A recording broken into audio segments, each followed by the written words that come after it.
Now, at the risk of embarrassing him, could you just tell us a little bit about Edwin Clément's status as an archetier bow maker? Edwin Clément for me is the greatest living bow maker. I actually play one of his bows now since a year. Actually, I just got it after that Brahms double, and my first concert with it was the Beethoven triple here in Verbier last summer. And he makes bows with an unbelievable focus, precision, and sensitivity. So the bows to play, they have a very strong personality, but at the same time you can do anything with them. So they're a player's dream, and also aesthetically it's something absolutely incredible. I wish I could show everyone some of the bows. Yeah. Now we're actually here to discuss something that's a potentially catastrophic issue for string players, and that's access to the wood that's used to make bows. Pernambuco, or to give it its Latin name, Pau-Brasilia echinata, I think that's right, and it grows in Brazil. I mean, maybe, Edwin, you could just sort of fill us in on the background of that. Okay, so the background of the Pernambuco is that this wood is used for making bows for, let's say, 250 years now, and it's called a modern bow because before it was other species used for the baroque bows and for the classic bows. Which difference does a bow make to the projection of the sound from an instrument? I think many. You know, if you hear an orchestra, maybe 30 or 35% of the sound of the strings are coming from the bows. And of course, I could mute an instrument with a bow, with a bad bow. I could mute it, or I could make it better sounding. You know, it's just getting more harmonics. And of course, Maestro Mäkelä, and thank you for his compliment of very much. I don't know if I can take all of them, but thank you so much. Knows that. A string section of course, violin, second violin, viola, and bass and cellos are ringing together, and they get harmonics from the strings, from this all resonating. They get harmonics, and these harmonics are propulsed by the bow. I mean, if you take an orchestra, I mean, say for sake of argument, this orchestra tonight, I mean, what percentage of the orchestra do you think would be playing on Pernambuco wood bows? All of them? Tonight, all of them. All of them? Yes, all of them, yes. And can you tell the difference if people in the orchestra are playing on a synthetic? I know Edwin likes to call them plastic bows. Yes, of course, absolutely, because resonance is very different. Of course, one would hear it very clearly if one would do a test, one would play in the same place. We've had to, in some occasions, play with carbon fiber bows on tour when it's not been possible to bring ivory and Pernambuco and so on. And the sound difference is huge. And I think it's a very common sentence to say, you know, amongst musicians that you much rather prefer to play on a great bow and a bad instrument in case of an emergency rather than the other way around. So it's so important. And that's really your connection to the sound is your right hand as a string player. That is the bow with the string, and that is almost everything. And then the left hand just colors the sound with a little bit of vibrato and the notes. Yeah. So what has brought about this potential crisis? Okay. United Nations decided in the 70s to take care of endangered species. Very, very good for that, you know. In a special program, in special convention, we gone in the details of that. It's very complex. And this Pernambuco alpina, or no, Pau-Brasilia echinata, has been listed in a frame, in a legal frame, in 2007, of course, to take care of the future of this wood. So we as makers are restrained in the use of this. We have pre-convention stocks. We use pre-convention stocks, so woods bought before 2007. We are restrained. And at that convention in 2007, when it was inscribed in this huge convention called CITES, Washington Convention, we, as maker, we think maybe when the wood is inscribed, every atoms of this wood, even my button in Pernambuco would be inscribed there. So we decide, and the United Nations decide to let the bow free to travel, you know? And of course, Brazil is completely entitled to protect his own natural forests and his own resources. But what is the crisis coming on? It's been already there in 2022, is that if it goes to a very, very restrictive position, every single bow these musicians are playing will be in the frame of this convention. What does that mean? I did attend a concert just this afternoon with this young, fantastic player from the festival, a young orchestra, I think. I think the president of this festival announced that there were 58 young people playing that fantastic 8th Symphony from Dvorak. He said 22 nationalities were present there. Mm-hmm. So from the world, from Korea, from Cuba, from Romania, from Bulgaria. If it happens, very restrictive things, every single little young players and many of course professional players will need to have called a passport to cross borders. And of course every single let's say national authority has to deliver a passport for these young to travel cross borders, and this passport has to be very restrictive. They have to be stamped at the borders, stamped when they go out, in and out. So the music we know today, the freedom of this bow going around the planet can be really jeopardized. That's why I'm here to talk about. I think we have to find another way, of course, to protect. We did, maybe not at the best, a lot of replantation of pau-brasileira and in Brazil, and we can improve that. For the future, we can, be very aware that it's very precious. I think we, as maker, we know it's very, very, very precious, and I think the musicians know that the bow is something really valuable. And to bring a third link, maybe, that protection or conservation of the species and music can go together. It's not one against the other. The fact that 5 million of bow, I think around 4 or 5 million of bow are in this planet, made already. And putting all these 5 million bows, let's say, in this really restrictive frame, I don't think it will improve the pau-brasileira to grow better in the Atlantica forest. You see, and we can find another way.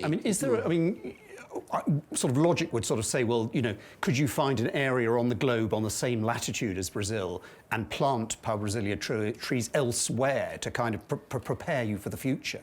That could come, but United Nations has different convention, and one of them is called Biodiversity Convention 92, and they declare that if it's endemic, it means it only grows in one country, this species belong to Brazil. So it's up to Brazil to decide if they can authorize the legality of other plantation under the planet. It's not to us to say to Brazil, we have to plant Pernambuco other way. It belongs to them, and they have, the autonomy in this decision. Yeah. And how long does it take for a tree to grow until it's the right size to harvest and then? Okay.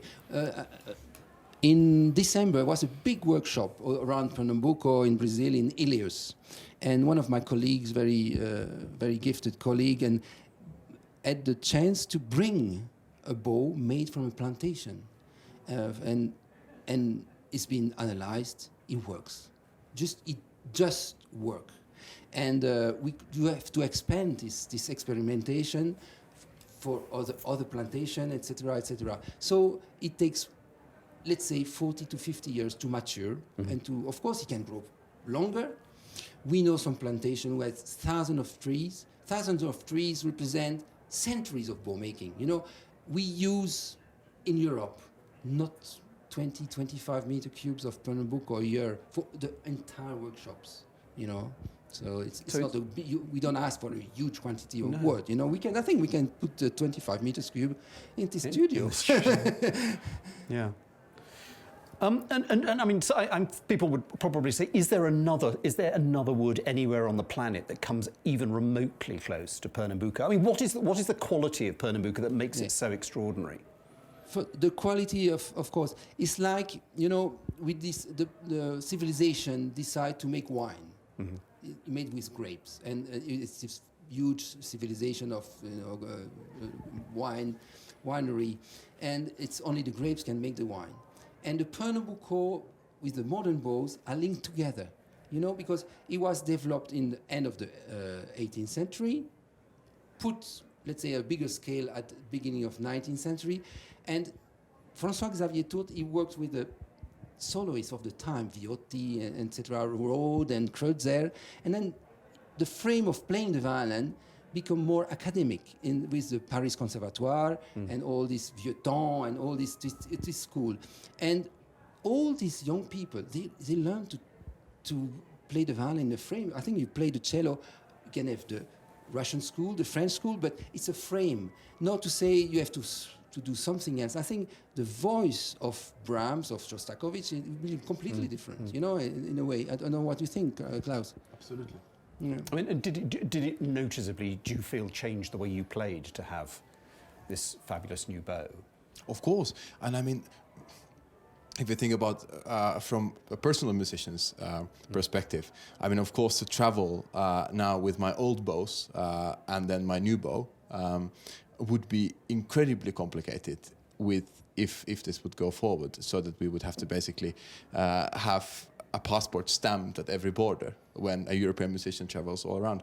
But then the real problem is not my own problem, which is small compared to the, let's say, my orchestra Concertgebouw, sure, or Paris or Oslo or Chicago goes into and we have 80 string players. At every customs has to do that. I mean, it would be a complete logistical disaster.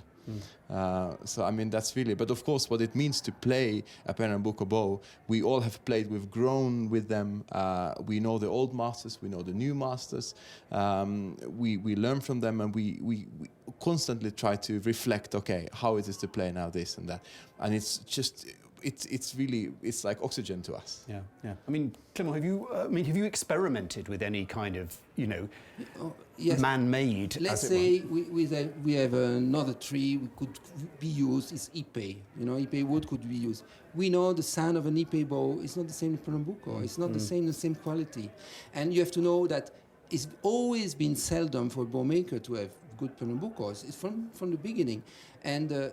During the 19th century, you see many experiments, even with tubular aluminium assembled bows. You see some bows made from other woods. They've been left over, you know. It's just that it's not that we want to be, you know, like a child and we want this and forever, and we don't want to let it go. It's not that. It's a civilization of sound we are speaking about, you know. And when you listen to this great orchestra from the past, even the soloists can be Menuhin or Oistrakh or Schering.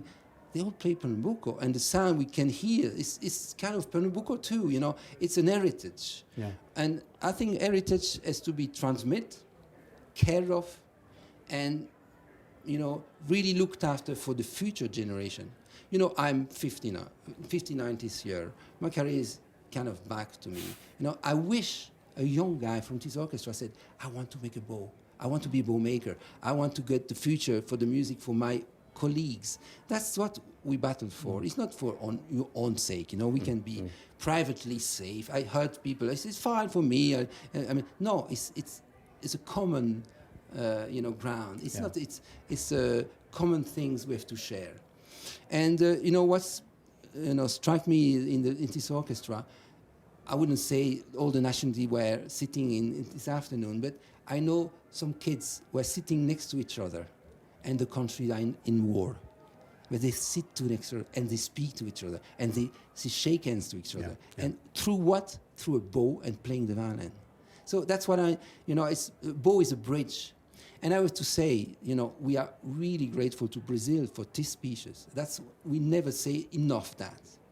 And a Brazilian lady wrote one day, the best ambassador of Brazil is the bow. Because it's spread all over the planet. Every cherish it, every take care of it. So we need to carry on this way. So do the Brazilians need, I mean, do the Brazilian sort of government need education as to what an incredibly valuable thing they have growing in their country, and they should, you know, I think they know. I think the Brazilian government knows that it's very valuable. You know, we have Brazilian musicians here in Verbier. I think many are here, and they, you know, very respectful, very talented, bring awareness to Brazilian government. Of course, they're entitled to lead their own politics, okay? And I completely respect that. The thing is, if the own politics brings that all the other country have to have this administrative burden because they have a problem. We know there has been illegal logging in Brazil. We know that, but we have to take care of this, and so it doesn't happen in the future. That's for sure. You know, we won't say enough of that. You know, we are really caring for that. You know. So when you come to Verbier, you know, and you surrounded by amazing string players and you're sitting in a concert and they're playing away, are you sitting there thinking, if I shave just a tiny, 1 gram off that bow, I think that would be better, or or are you purely there as a music lover? First of all, I'm a music lover. That's first of all. Then when I listen to a player that's, of course, sometimes an approach like Maestro Mäkelä was explaining, an approach of the bow has to be explained to even a very, very good players. If you play very ancient bows like the beginning of 19th century, they don't play like the beginning of 20th century. And sometimes in the body, you have to relax some muscles, you have to press under the way, they are a body approach to the bow. In fact, it's really, and a bad bow, or no, let's say the wrong bow for the player can damage his arms, his shoulder, it's an ergonomy environment as well, Yeah. I mean, Klaus, your time here in Verbier this year is almost over. I mean, what have you've got another, I think, rencontre inédite. Yes, one more concert tomorrow, and then it's been a lovely festival again. It's so wonderful to be here every time. Great audience and working with very, very talented people. I mean, I have to say, I just find those chamber gatherings absolutely I mean, the one the other day with the 2 piano quintets with Mao Fujita playing. I mean, what was so extraordinary is they each sounded so different. I mean, the personalities of the groups were utterly different. Absolutely. It's so wonderful, and it's also a lot of fun to play with friends. And then another thing, of course, is to work with these incredibly talented young people from the orchestras. I mean, to have a great youth orchestra like the Verbier Festival Orchestra, where the musicians come from all around the world, and we are united. We have a few days of rehearsal. We play very demanding program. I mean, this program with Isle of the Dead and Rachmaninoff Concerto and Firebird Complete is an enormous challenge. Yes. But they were very, very inspired, and they really could do things so well. And it was wonderful actually watching them in the opera the other day, because I'm sure many of them had never played an opera. For sure. It's incredible. I mean, it's really, I wish when I was younger I could have, come here and learn from everyone. It's wonderful. Yeah. And as a bowmaker, I mean, what are you making of the sound tonight? Because they're playing with very little, almost no vibrato. Yes, I love it. It's not a problem. They have their own way to approach this mass, and it's like Klaus Mäkelä was explaining, there are many ways, and they will grow with that. Maybe one day they say, I'm going to vibrate a bit more here and less there. I don't know. It's the way today is played back. To be honest, I don't mind to listen to sharing sonatas, even if it's vibrating, because at the end of the day, what is music is communication, and it's not. Of course, it being the style and respecting the composer, but it's transmitting somebody from the composer to an audience. Yeah. And whatever the way it is, if it's done with respect and with, I would say, knowledge, it works. Yeah. It works. Yeah. Well, we're certainly getting that tonight. I mean, Yes. it's fascinating to watch Alarcon sort of in the middle. I mean, he's moving his players around. I've never seen a performance of a Bach mass with quite that sort of peripatetic things going on. But it's really It's striking. looking probably for an acoustic as well, and Possibly, differently harmonies that he hear himself, and then to develop in the room. I think that's what is one of the way is looking for sound in doing that, and not just turning his choir for a ride. Well, thank you both so much for joining us. Thank you. Thank you.